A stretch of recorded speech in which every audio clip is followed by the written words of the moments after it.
This is YSM Sports Media. Don't forget to subscribe and click the notification button for all future content. First and foremost, I want to wish all the fathers a happy Father's Day. It's a thankless job, but somebody has to do it. Salute. This is going to be a two-part recap. I'll do the World Series of Boxing a little bit later. Tyson Fury. He's definitely a showman. He knows how to captivate an audience, and it showed last night. Now, he leaves a lot to be desired punching power-wise, but he put on a good performance with a less than game Tom Schwartz. I didn't expect a knockout, but I expected it to be one-sided, and it was. And Fury didn't disappoint.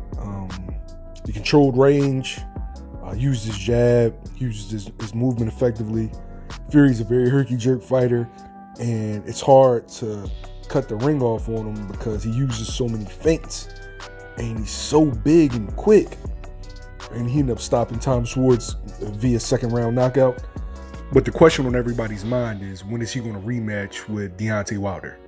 Now, promoter Bob Arum says that they'll take an interim bout before revisiting that fight. And I keep hearing two opponents in the rumor mill. The first one being Kubrat Pulev, and the second one being Jarrell Big Baby Miller. Now, both of these opponents have asterisks next to him. Pulev is facing sexual assault charges, while Jarrell Big Baby Miller recently failed a VADA test in his upcoming bout with Anthony Joshua.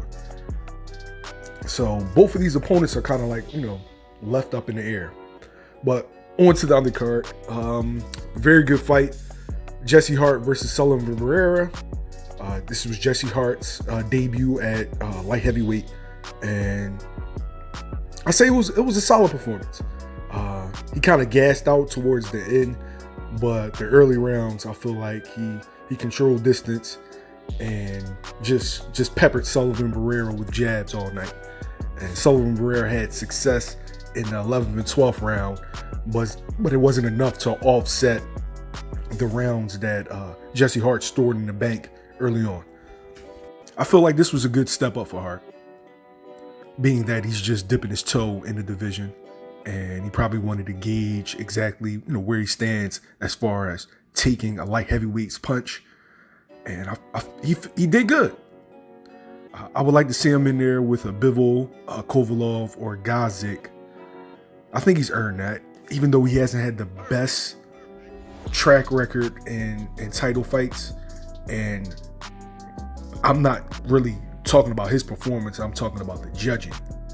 I think those fights were a lot closer than how they were portrayed on the cards. On to Michaela Mayer. She scored a YUD against Elizabeth Crespo. And let's just be honest, she's just a level or two ahead of her competition so far.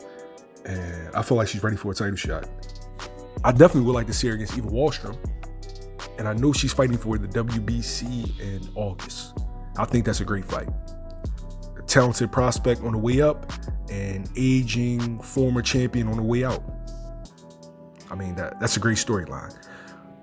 And I think Mayer beats her. She looks to me like she's the real deal. So let me know in the comments below, is Michaela Mayer the next big thing? Should Tyson Fury take an interim fight before fighting Deontay Wilder? And who do you want to see Jesse Hart fight next? YSM Sports Media, we out.